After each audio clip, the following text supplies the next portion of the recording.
Salut tout le monde, j'espère que vous allez bien. Je vous retrouve aujourd'hui pour vous parler de la liste des cadeaux de Noël de mes enfants. Je l'ai volontairement un petit peu grossi. En fait, je partage une liste en ligne sur internet pour nos proches et ça permet en fait aux gens de cliquer, de marquer s'ils le prennent ou quoi que ce soit, ce qui permet d'éviter les doublons, avec des choses qu'on pourrait déjà avoir à la maison. Enfin voilà, je trouve que c'est beaucoup plus pratique parce que j'aime bien aussi laisser le choix un peu plus aux gens du style, je sais pas, un jeu de société qui va plus les intéresser qu'un autre. Voilà, au moins il y en a plein et ça laisse le choix et en plus ça vous donne des idées à vous, donc c'est parfait et c'est parti. Donc premièrement, donc notre fils n'a pas encore perdu de dents, mais ça ne saurait tarder. Je ne pensais pas forcément garder ses dents, mais c'est vrai qu'il a en fait toute une boîte à souvenirs de petites choses qu'il a depuis tout petit, etc. Et c'est vrai que je sais que certaines personnes le font, dites-moi d'ailleurs si vous le faites chez vous, gardent les dents de leurs enfants. Je sais pas, en souvenir, j'en sais rien, parfois une mèche de cheveux ou des trucs du genre. J'ai cherché un petit peu une boîte un peu sympa, etc. Et quand j'en ai proposé deux versions, il a bien aimé celle où vraiment tu peux mettre la date, etc. de quand il a perdu cette dent, tu peux la ranger au bon emplacement, etc. Je vous mets ça dans la barre d'infos si jamais ça vous intéresse, puisque j'ai trouvé ça sur Etsy. Moi je suis un peu mitigée, hein, je pense que ça s'entend. J'avais lu un article, il me semble, comme quoi c'était important de garder les dents des enfants pour la recherche future et que ça pouvait aider je ne sais trop quoi, je sais plus, c'était il y a longtemps mais bon, bah pourquoi pas, on va les garder hein. Il a demandé une voiture télécommandée, ça c'était vraiment son cadeau de Noël, voilà, vraiment c'était quelque chose qui lui tenait à cœur. Donc j'avais fait un sondage sur Instagram, je vous mettrai dans la barre d'infos les voitures télécommandées qui sont le plus revenues avec les liens, etc. Et puis moi je vous mets une petite photo juste ici de celle qu'on a choisie du coup, et pareil, elle sera également dans la barre d'infos. Ensuite il a mis un train télécommandé, alors c'est pas la première fois qu'il en aura un, mais il l'utilise tellement souvent qu'au bout d'un moment le truc rend l'âme. Et voilà, là c'est quelque chose qu'il a remis sur sa liste de Noël. Je pense qu'on lui offrira peut-être plutôt à son anniversaire, on verra. Mais bon bref, quoi qu'il en soit, c'est vraiment un truc qu'il adore. Chez nous le train, on l'achète chez Lidl. Vous avez des millions de possibilités, vous pouvez acheter des trucs style la ferme avec un petit circuit et puis après ajouter des trucs, enfin vraiment il y a tout plein d'univers chez Lidl au niveau du prix et vraiment de la qualité. Je vous le recommande à 300%, ça fait des années que je vous en parle parce que vraiment c'est le jeu que mes enfants utilisent certainement le plus depuis des années. J'ai ajouté sur sa liste des Lego. On a des Lego à la maison mais qui sont quand même un peu gros et je pense que vraiment faire des petits ateliers Lego, à faire des petites constructions, ça c'est quelque chose qui pourrait beaucoup lui plaire. Il y a déjà joué quand il était en maternelle à l'école et je sais que ça lui plaisait beaucoup, mais voilà, c'est vrai que c'est pas quelque chose qu'on a forcément parce qu'on avait notre petite et c'était pas pratique parce qu'elle pouvait mettre les pièces à la bouche, etc. Mais voilà, je pense que ça peut être quelque chose qui pourrait lui plaire.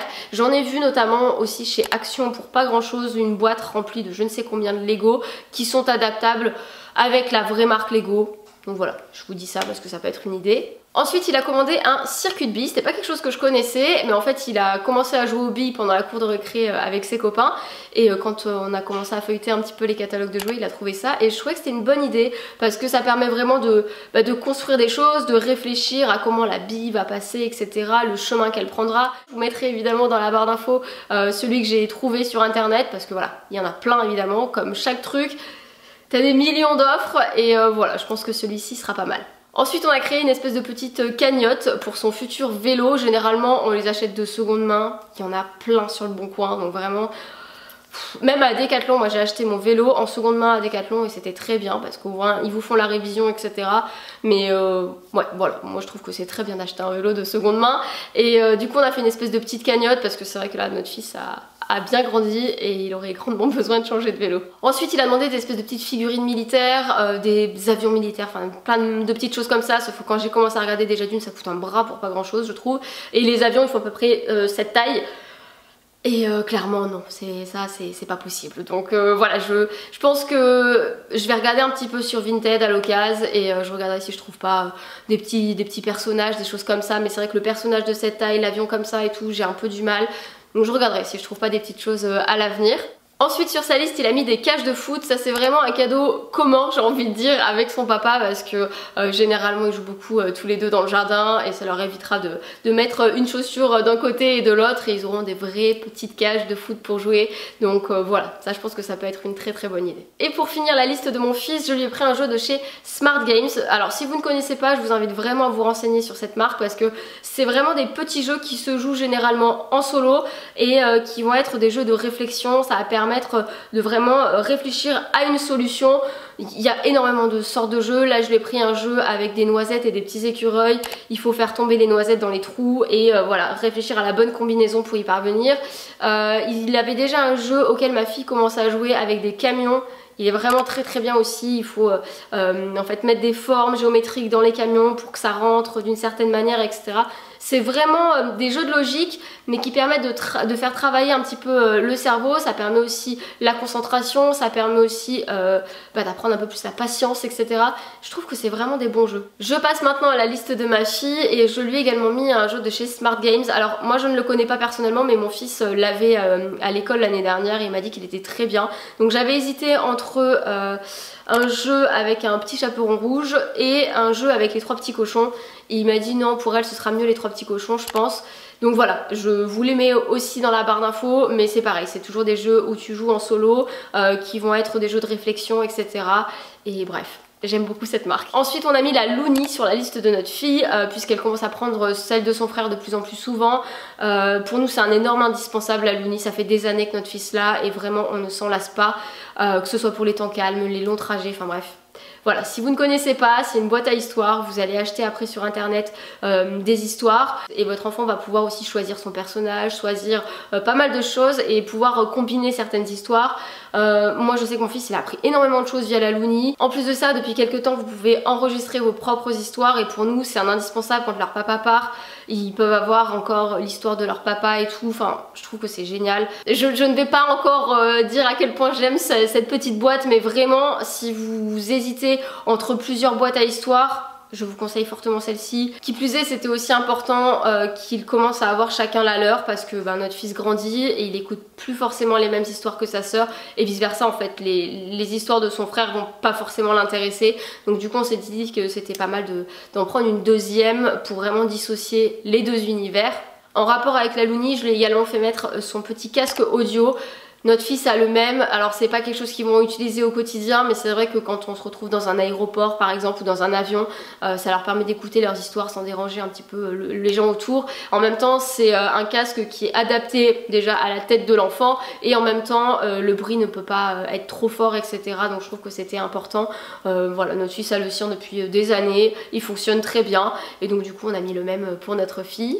Ma fille va avoir 3 ans donc on est vraiment pile dans la période de jeux d'imitation, etc. Donc là on va retrouver, elle a demandé du maquillage pour faire comme maman, donc c'est une espèce de petite trousse avec des petits maquillages en bois, enfin voilà, il n'y a rien vraiment dessus mais voilà. Ensuite elle a demandé aussi une caisse enregistreuse, donc voilà, c'est des petites choses comme ça de jeux d'imitation mais c'est vraiment 3 ans. La période où ils adorent ce genre de choses. Notre fille n'a pas encore sa petite tirelire et je me suis dit que ça pouvait être une bonne idée de cadeau aussi. Son frère en a une qui est transparente et je trouve que c'est hyper pratique parce qu'il n'y a pas besoin de la vider pour compter ou quoi que ce soit.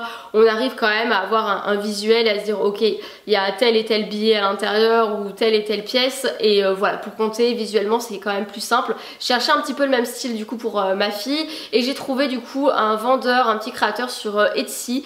Donc voilà, pareil, même principe sauf que là pour le coup il faut une petite tirelire personnalisée. Je trouvais ça sympa, je l'ai mis sur sa liste de Noël du coup et voilà. Je pense pas que ce soit très utile dans l'immédiat mais je trouve que pour une petite fille c'est une bonne idée de cadeau donc je vous en parle là.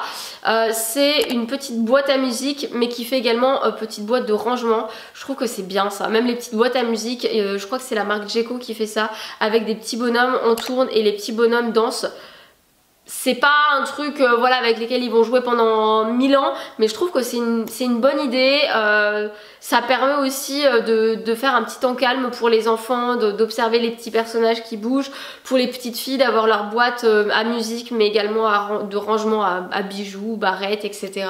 Je trouve que c'est sympa. Idée de cadeau que j'ai mis également, que mes enfants adorent, c'est les petites lampes de poche de chez Moulin Rôti avec des petites roulettes en fait d'histoire.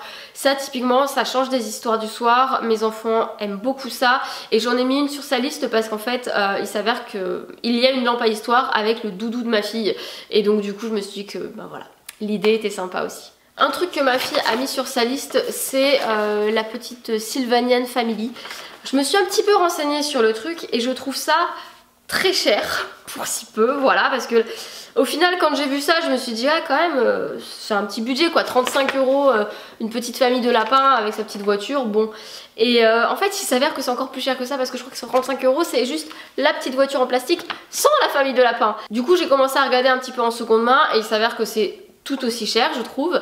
Et là en me documentant un petit peu sur la Sylvanian Family etc, j'ai trouvé l'espèce de starter pack comme ça de la Sylvanian Family. Donc forcément vous n'avez pas tous les petits personnages comme ça hein, sinon ça vous coûtera à peu près 160 €. T'as quand même un petit personnage et c'est vraiment le starter pack parfait je trouve, un petit peu dans l'esprit Playmobil où t'as ton Playmobil, t'as sa petite voiture ou sa petite maisonnette, quelques petits accessoires et c'est très bien, voilà. Donc là c'est un peu le même principe, t'as la petite maison, quelques petits accessoires et un petit personnage avec lequel jouer.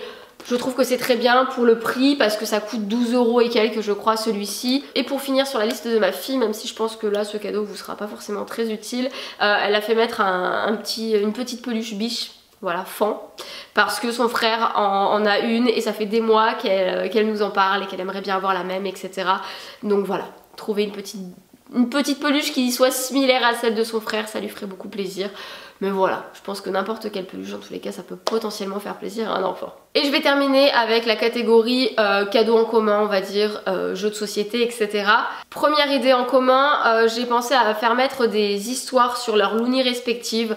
Voilà, je trouve que c'est une bonne idée de cadeau, c'est pas bien cher, ça change du livre mais en même temps c'est utile aussi pour leur boîte à histoire. Donc voilà, ça coûte environ, allez on va dire un pack 12 € le pack d'histoire. Donc je trouvais que c'était quand même sympa et quand même un prix assez abordable pour les proches. Après au niveau des jeux de société, j'ai pris vraiment des trucs à l'ancienne, un peu basiques, du style le Mastermind qui se joue en duo. Donc voilà, ça va être une question de réflexion, on va devoir retrouver l'espèce de code secret de couleur que la personne en face aura mis. Et puis voilà, on va devoir petit à petit réfléchir et essayer de trouver le bon code. J'ai également mis l'Hippoglouton, c'est un jeu où vous appuyez chacun de votre côté, vous avez des petits hippopotames qui doivent attraper des billes. C'est pas un jeu voilà hyper réfléchi, mais j'ai mis la version voyage. Je me suis dit que ça pouvait être toujours utile quand on partait en vacances etc. Toujours dans l'esprit jeu qu'on peut emmener un petit peu partout, j'ai fait mettre le toucher coulé. C'est des petites valisettes en fait et finalement je me dis, bon la Romy est encore petite mais quand elle sera un petit peu plus grande c'est typiquement le genre de jeu qu'on peut emmener en voiture et les enfants du coup peuvent jouer ensemble dans la voiture pour les longs trajets. Je trouve que c'est quand même un jeu assez cool, puis c'est un jeu finalement qu'on peut jouer à tout âge. Ensuite j'ai mis le jeu Puissance Casse, c'est un jeu à jouer en duo. J'ai choisi une version en bois parce que je trouvais ça plus joli et ils en font vraiment de toutes sortes. J'essaierai de vous glisser plusieurs liens dans la barre d'infos si jamais ça vous intéresse. Ça c'est un petit jeu de réflexion à jouer en duo, je trouvais que c'était sympa. Ensuite j'ai mis le jeu SOS Wistiti qui est une sorte de jeu de Mikado. On va venir retirer en fait petit à petit, les singes vont tomber, il faut avoir le moins de singes possible à la fin. Voilà, je pense que c'est un jeu hyper simple auquel les enfants peuvent jouer un peu à n'importe quel âge on va dire. Je pense que voilà, Romy pourra commencer à y jouer sans problème. Et je termine avec le jeu Croque-Carotte qui est habituellement pas le style de jeu vers lequel je vais me tourner comme le SOS Wistiti, mais typiquement je pense que c'est vraiment des jeux avec lesquels on peut beaucoup s'amuser quand on est petit, entre frères et sœurs etc. Donc voilà pourquoi je l'ai mis sur la liste. Donc voilà pour cette vidéo, j'espère en tout cas que le fait d'avoir partagé cette petite liste vous aura donné des idées et je vous dis à très bientôt pour une prochaine vidéo. Ciao.